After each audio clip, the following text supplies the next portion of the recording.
ନମସ୍କାର। ଆପଣଙ୍କର ଆଜିର ଏହି ଭବିଷ୍ୟବାଣୀ ସାଧାରଣ ନୁହେଁ। ଗ୍ରହମାନଙ୍କର ବିଶେଷ ଚାଳ ଏବଂ ଦେବୀ ଶକ୍ତିର ଶୁଭ ସଂକେତ ଆଧାରରେ ଆଜି ଆମେ ସେହି ଯୋଗଗୁଡ଼ିକ ବିଷୟରେ ଆଲୋଚନା କରିବୁ ଯାହା ଆପଣଙ୍କ ଜୀବନରେ ନୂତନ ସୁଯୋଗ, ଆର୍ଥିକ ପ୍ରଗତି ଏବଂ ସକାରାତ୍ମକ ପରିବର୍ତ୍ତନ ଆଣିପାରେ। ଯଦି ସାମ୍ପ୍ରତିକ ଦିନଗୁଡ଼ିକରେ ଆପଣଙ୍କୁ ବାରମ୍ବାର କିଛି ଶୁଭ ସଂକେତ ଦେଖିବାକୁ ମିଳୁଛି, ତେବେ ଏହି ସମୟ ଆପଣଙ୍କ ପାଇଁ ଅତ୍ୟନ୍ତ ଗୁରୁତ୍ୱପୂର୍ଣ୍ଣ ହୋଇପାରେ। ତେଣୁ ଭିଡିଓଟିକୁ ଶେଷ ପର୍ଯ୍ୟନ୍ତ ଅବଶ୍ୟ ଦେଖନ୍ତୁ, କାରଣ ଶେଷ ଅଂଶରେ ଏକ ସରଳ ପ୍ରତିକାର ମଧ୍ୟ କୁହାଯିବ। ଜାଣିବା ପାଇଁ ମୁଁ ଆପଣଙ୍କୁ କହିବାକୁ ଚାହେଁ ଯେ, ବନ୍ଧୁମାନେ, ଆଗାମୀ ଆଜି ସନ୍ଧ୍ୟା ମିନିଟ ପରେ ଏକ ବହୁତ ବଡ଼ ଘଟଣା ଘଟିବ। ଯଦି ଆଜିର ଏହି ଭବିଷ୍ୟବାଣୀ ଭୁଲ ପ୍ରମାଣିତ ହୁଏ, ତେବେ ମୁଁ ଅନ୍ନ ଏବଂ ଜଳ ତ୍ୟାଗ କରିଦେବି। କିନ୍ତୁ ହଁ, ସେଥିପାଇଁ ଆପଣଙ୍କୁ କିଛି ବିଶେଷ ସତର୍କତା ଏବଂ କଥା ମାନିବାକୁ ପଡ଼ିବ। ଆଜିର ଏହି ଭିଡିଓ କେବଳ ଆପଣଙ୍କ ପାଇଁ ତିଆରି କରାଯାଇଛି। 9 ଜଣ ଦେବୀ ମା ଆପଣଙ୍କ ଘରକୁ ଆସିବାକୁ ଯାଉଛନ୍ତି। ଏଭଳି ଗ୍ରହ ଗୋଚରର ସଂକେତ ରହିଛି। ଆପଣଙ୍କ କୁଣ୍ଡଳୀରେ ଏଭଳି ପ୍ରବଳ ସଂକେତ ଦେଖିବାକୁ ମିଳୁଛି। ଏହା ସହିତ କିଛି ଅଜବ ଘଟଣା ମଧ୍ୟ ଆପଣଙ୍କ ସହିତ ଘଟିପାରେ। କିନ୍ତୁ ଯଦି ସାମାନ୍ୟ ଅବହେଳା କରିବେ, ତେବେ ଆପଣଙ୍କୁ ବହୁତ ବେଶି ପଶ୍ଚାତ୍ତାପ କରିବାକୁ ପଡ଼ିବ। କାରଣ ଆଜିର ଏହି ଭବିଷ୍ୟବାଣୀ କୌଣସି ସାଧାରଣ ଭବିଷ୍ୟବାଣୀ ନୁହେଁ ଏବଂ କେହି ଏହାକୁ ମିଥ୍ୟା ବୋଲି ପ୍ରମାଣିତ କରିପାରିବେ ନାହିଁ। କାରଣ ମୁଁ ଆପଣଙ୍କୁ ସତକଥା କହୁଛି, ଯଦି ଆପଣଙ୍କ ରାଶି, ଆପଣଙ୍କ ଜନ୍ମକୁଣ୍ଡଳୀ ଏବଂ ଗ୍ରହମାନଙ୍କର ସଂଯୋଗ ଏହି ସମୟରେ ଅନୁକୂଳ ଦିଗରେ ଚାଲିଛି, ତେବେ ବନ୍ଧୁମାନେ, ଆଗାମୀ ଦିନଗୁଡ଼ିକରେ ଆପଣଙ୍କ ଜୀବନରେ ଏଭଳି ପରିବର୍ତ୍ତନ ଦେଖିବାକୁ ମିଳିପାରେ ଯାହା ଦୀର୍ଘକାଳ ପର୍ଯ୍ୟନ୍ତ ମନେ ରହିବ। କେହି କେବେ ଭୁଲି ପାରିବେ ନାହିଁ। ଏତେ ବଡ଼ ଚମତ୍କାରୀ ପରିବର୍ତ୍ତନ ଆପଣଙ୍କ ଜୀବନରେ ଘଟିବାକୁ ଯାଉଛି।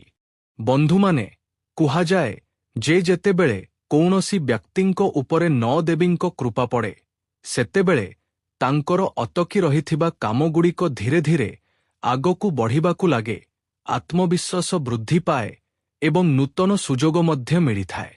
ଖୁସିରେ ଆପଣ ନାଚିବାକୁ ଆରମ୍ଭ କରିଦେବେ। ଚମତ୍କାରୀ ପରିବର୍ତ୍ତନ ହେବ, ମୁଁ ମିଛ କହୁନାହିଁ। ଘଣ୍ଟା ଭିତରେ ଆପଣଙ୍କ ଭାଗ୍ୟ ବଦଳିଯିବ ଏବଂ ଏହି ଘଟଣା ଯେକୌଣସି ପରିସ୍ଥିତିରେ ଘଟିବ ହିଁ ଘଟିବ। କାରଣ ବନ୍ଧୁମାନେ, ଆପଣଙ୍କ କୁଣ୍ଡଳୀର ସଂକେତ କହୁଛି ଯେ ଭଗବାନଙ୍କ ଆଶୀର୍ବାଦ ଆପଣଙ୍କ ଉପରେ ରହିଛି। ଯେଉଁ କାରଣରୁ ଭଲ ଘଟଣା ହିଁ ଘଟିବ, କୌଣସି ମନ୍ଦ ଘଟଣା ଘଟିବ ନାହିଁ। ତେଣୁ ପଶ୍ଚାତ୍ତାପ କରିବା ବଦଳରେ ଆପଣଙ୍କର ଖୁସି ରହିବା ଉଚିତ, କାରଣ ବହୁ ବର୍ଷ ପରେ ଆପଣଙ୍କ ଜୀବନରେ କିଛି ଭଲ ପରିବର୍ତ୍ତନ ଆସିବାକୁ ଯାଉଛି।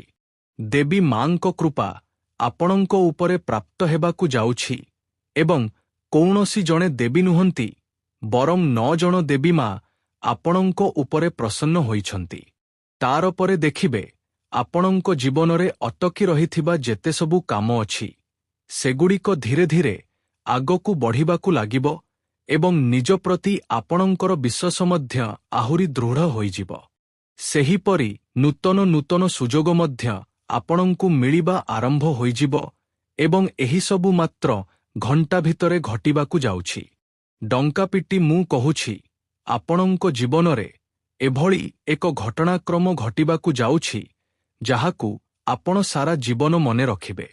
ଆଜିର ଏହି ବିଶେଷ ଭବିଷ୍ୟବାଣୀରେ ଆମେ ସେହି ଶୁଭ ସଂକେତଗୁଡ଼ିକ ବିଷୟରେ କଥା ହେବୁ ଯାହା ସୂଚାଏ ଯେ ଆପଣଙ୍କ ଜୀବନରେ ଆର୍ଥିକ ଉନ୍ନତି, ମାନସମ୍ମାନ ଏବଂ ନୂତନ ସୁଯୋଗ ଆସିବାର ସମ୍ଭାବନା ସୃଷ୍ଟି ହେଉଛି।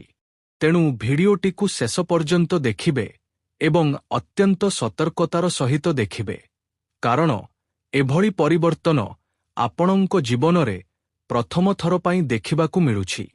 ପୁଣି କେବେ ବି ଏଭଳି ପରିବର୍ତ୍ତନ ଦେଖିବାକୁ ମିଳିବ ନାହିଁ। ଏହି ସମୟରେ ମହାଜାଗତିକ ଶକ୍ତିଗୁଡ଼ିକ ଆପଣଙ୍କ ଉପରେ ସମ୍ପୂର୍ଣ୍ଣ ଭାବରେ ପ୍ରସନ୍ନ ରହିଛନ୍ତି। ତେଣୁ ବହୁତ ଭଲ ଭଲ ଶୁଭ ସଂକେତ ବର୍ତ୍ତମାନ ଆପଣଙ୍କୁ ଦେଖିବାକୁ ମିଳିବ। ଆଜିର ଏହି ବିଶେଷ ଭବିଷ୍ୟବାଣୀରେ ଆମେ ଆପଣଙ୍କୁ ସେହି ସମସ୍ତ ଗୁରୁତ୍ୱପୂର୍ଣ୍ଣ ଘଟଣାଗୁଡ଼ିକ ବିଷୟରେ କହିବାକୁ ଯାଉଛୁ ଯାହା ଜଣାଏ ଯେ ଆପଣଙ୍କ ଜୀବନରେ ଆର୍ଥିକ ଉନ୍ନତି କେବେ ଏବଂ କିପରି ଆସିବ। ତେଣୁ ମୁଁ ଚାହେଁ ଯେ ଆପଣ ଆମ ସହିତ ଭିଡିଓର ଶେଷ ପର୍ଯ୍ୟନ୍ତ ଜଡ଼ିତ ରୁହନ୍ତୁ, କାରଣ ଆମେ ଆପଣଙ୍କୁ ପ୍ରଥମ ସଂକେତଟି ଜଣାଇବାକୁ ଯାଉଛୁ ଏବଂ ଏହି ସମସ୍ତ କଥା ଆପଣଙ୍କ ଜୀବନରେ କାର୍ଯ୍ୟକାରୀ ହେବାକୁ ଯାଉଛି। ଏଗୁଡ଼ିକ ଆପଣଙ୍କ ପାଇଁ ଅତ୍ୟନ୍ତ ଭଲ ଏବଂ ଗୁରୁତ୍ୱପୂର୍ଣ୍ଣ କଥା ଅଟେ। ବନ୍ଧୁମାନେ, ଦେଖନ୍ତୁ, ଆର୍ଥିକ ଉନ୍ନତିର ଯୋଗ ସୃଷ୍ଟି ହେଉଛି।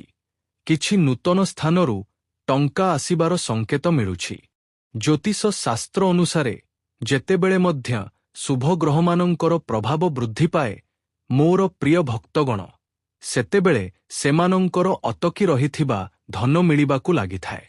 ସେହିପରି ନୂତନ କାମ ଆରମ୍ଭ ହେବା କିମ୍ବା ଆୟର ନୂତନ ଉତ୍ସ ସୃଷ୍ଟି ହେବାର ଯୋଗ ମଧ୍ୟ ସୃଷ୍ଟି ହୋଇପାରେ।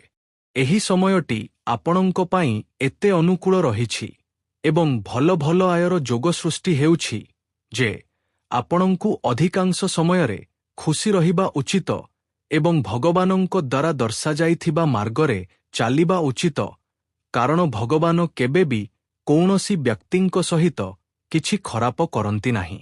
ଯାହା ମଧ୍ୟ କରନ୍ତି ସବୁ ଭଲ ହିଁ କରନ୍ତି। ଆଜିର ପ୍ରହର ମିନିଟ ପରେ ଅର୍ଥାତ୍ ପ୍ରହର ଗଡ଼ିଗଲେ ମା ଦୁର୍ଗା, ମା କାଳୀ ଏବଂ ମା ଲକ୍ଷ୍ମୀଜୀଙ୍କ ଆଶୀର୍ବାଦ ଆପଣଙ୍କ ଉପରେ ପ୍ରାପ୍ତ ହେବ ଏବଂ ଛୋଟ ଛୋଟ ଜୀବଜନ୍ତୁଙ୍କ ରୂପରେ ଆପଣଙ୍କ ଘରକୁ ପାଦ ଦେବେ ଏବଂ ଯେମିତି ହିଁ ସେମାନେ ଆପଣଙ୍କ ଘରକୁ ଆସିବେ, ବନ୍ଧୁମାନେ, ତାର ତୁରନ୍ତ ପରେ ଆପଣଙ୍କ ମୁହଁରେ ଏକ ଅଲଗା ପ୍ରକାରର ହସ ଦେଖିବାକୁ ମିଳିବ ଏବଂ ଧୀରେ ଧୀରେ ଆପଣଙ୍କ ପ୍ରତ୍ୟେକ କାମ ହେବାକୁ ଆରମ୍ଭ ହୋଇଯିବ। ଯଦି ଗତ କିଛି ସମୟ ଧରି ଆପଣଙ୍କୁ ଅତ୍ୟନ୍ତ ଆର୍ଥିକ ଅସୁବିଧାର ସମ୍ମୁଖୀନ ହେବାକୁ ପଡୁଥିଲା, ବନ୍ଧୁମାନେ, ତେବେ ଆଗାମୀ ସମୟରେ ଏଥିରୁ ବହୁତ ବେଶୀ ଆଶକ୍ତି ମିଳିବାର ପ୍ରବଳ ସମ୍ଭାବନା ସୃଷ୍ଟି ହେଉଥିବାର ଦେଖିବାକୁ ମିଳୁଛି। ମୁଁ ମନରୁ ଏହା ହିଁ ଚାହେଁ ଯେ ଆପଣ ଆଜିର ଏହି ଭିଡିଓକୁ ମିସ୍ ନ କରନ୍ତୁ ଏବଂ ଆରମ୍ଭରୁ ଏକାଦମ ଶେଷ ପର୍ଯ୍ୟନ୍ତ ଦେଖନ୍ତୁ, କାରଣ ଏବେ ଉପରବାଲା ଆପଣଙ୍କ ପାଇଁ ବହୁତ ଭଲ ଏବଂ ସୁନେଲି ସୁଯୋଗ ପ୍ରସ୍ତୁତ କରିଦେଇଛନ୍ତି ଏବଂ ଦେବଦେବୀଙ୍କ ଆଶୀର୍ବାଦରେ ଏବେ ସବୁକିଛି ଭଲ ହେବାକୁ ଯାଉଛି। ବନ୍ଧୁମାନେ, କେବେ କେବେ ଆମ ଜୀବନରେ ଏଭଳି ସମୟ ଆସେ ଯେତେବେଳେ ମନେ ହେବାକୁ ଲାଗେ ଯେ ସବୁକିଛି ଶେଷ ହୋଇଯାଇଛି, କିଛି ମଧ୍ୟ ମୋ ହାତରେ ନାହିଁ, କାରଣ ଆମେ ଅନେକ ସମୟରେ ଭୁଲ କରି ବସୁ।